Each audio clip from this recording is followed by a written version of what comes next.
Tennis ഇതിഹാസങ്ങളായ Serena Venus Williams സഹോദരിമാരെ കുറിച്ചുള്ളൊരു ബയോപിക്കാണ് king Richard. Richard അവരുടെ അപ്പനൊരു പാവപ്പെട്ട മനുഷ്യനാണ്. എന്നാലും അയാൾ പൈസയൊക്കെ സംഘടിപ്പിച്ച് കുട്ടികൾക്ക് കോച്ചിങ് കൊടുക്കുകയാണ്. ആദ്യം ഇദ്ദേഹം തന്നെ കോച്ചിങ് കൊടുക്കുന്നത്, പിന്നെ ഒരു പ്രൊഫഷണൽ കോച്ചിനെ കണ്ടുപിടിച്ചുകൊണ്ട് വരുന്നു. വീനസ് കളിക്കാൻ തുടങ്ങുന്ന കോമ്പറ്റീഷൻസിൽ, ജൂനിയർ കോമ്പറ്റീഷൻസിൽ അവൾ കളിക്കുന്ന കളികളെല്ലാം ജയിക്കുകയാണ്. ആൾക്കാരൊക്കെ ഇങ്ങനെ അത്ഭുതപ്പെടുകയാണ്. അങ്ങനെ ഇങ്ങനെ ജയിച്ച് മുന്നേറുമ്പോൾ ഒരു ദിവസം അപ്പം പറയാം, മോളെ ഇനി നമുക്ക് ജൂനിയേഴ്സ് കോമ്പറ്റീഷൻ വേണ്ട, ഇനി നീ പ്രോ ലെവലിൽ കളിക്കണം. പിന്നെ അതിനു വേണ്ടിയുള്ള റിഗ്രസ് ട്രെയിനിങ് ആണ്.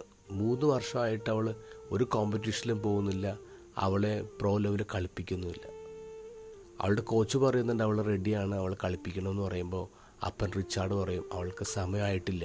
ഇത് കേട്ട് മകൾ സങ്കടപ്പെട്ട് വീട്ടിൽ നിന്ന് ഇങ്ങനെ വടക്കിട്ട് ഇറങ്ങിപ്പോവാം. അപ്പോൾ അപ്പൻ അവളുടെ പിറകെ പോവും. എന്നിട്ട് അവളോട് പറയും, മോളെ കുഞ്ഞുനാളിൽ ഒരു സപ്പനെടുത്ത് കുറച്ച് പൈസ തന്നിട്ട് ഒരു വെള്ളക്കാരന് കൊണ്ട് കൊടുക്കാൻ പറഞ്ഞു. അന്നത്തെ കാലത്ത് ബ്ലാക്ക് പീപ്പിൾ വൈറ്റ് പീപ്പിളിനെ ടച്ച് ചെയ്യാൻ പാടില്ല. ഞാൻ പൈസ കൊടുത്തപ്പോൾ അറിയാതെ അയാളുടെ കയ്യിലൊന്ന് മുട്ടി. അയാൾ എന്നെ തല്ലി. കൂടെ നിന്നവരും എന്നെ നിലത്തിട്ടിങ്ങനെ ചവിട്ടാണ്. ആ സമയത്ത് ഞാൻ ആൾക്കൂട്ടത്തിലേക്ക് നോക്കിയപ്പോൾ എൻ്റെ അപ്പൻ ഓടിക്കളഞ്ഞു. മോളെ ഇനി നീ വെക്കാൻ പോകുന്ന സ്റ്റെപ്പ് ഉണ്ടല്ലോ, അതെല്ലാവരെയും സംബന്ധിച്ചും വളരെ ഡിഫിക്കൽട്ടായിട്ടുള്ള സ്റ്റെപ്പാണ്.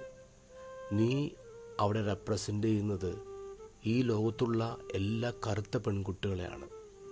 നീ അവിടെ വീണു പോയാൽ അവിടെ ഓടിക്കളയുന്നൊരപ്പനെ നീ കാണാതിരിക്കാൻ നിനക്ക് ഇനിയും പ്രിപ്പറേഷൻസ് വേണം.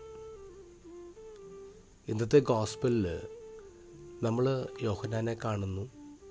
യോഹന്നാനെക്കുറിച്ച് പറയുന്നത്, ഇസ്രായേലിന് വെളിപ്പെടുന്നത് വരെ അവൻ മരുഭൂമിയിലായിരുന്നു എന്നാണ് പറയാം.